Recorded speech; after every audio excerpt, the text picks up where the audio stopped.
This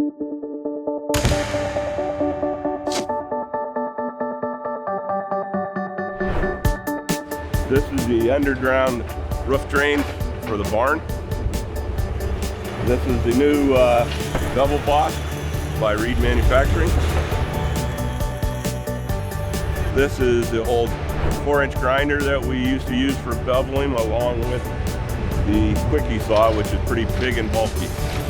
Normally they just bevel it with the side of the blade on that. I would say the Bevel boss has cut that time in half or better.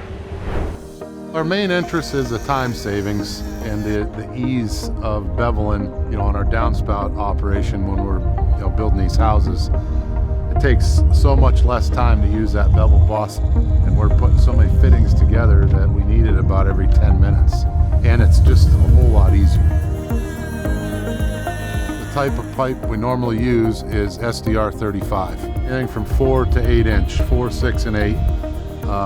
Majority of it is 4-inch and 6-inch. Turn it, slide it all the way up. That would be for your 4-inch. And we have found that about 1/4 inch from the bottom works best for 6-inch SDR 35. I feel this is much safer. So lightweight, smaller size, and you just have to go around 6 inches versus manhandling that quickie saw all the way around your 6-inch pipe. After using it, yes, I would recommend it to anybody.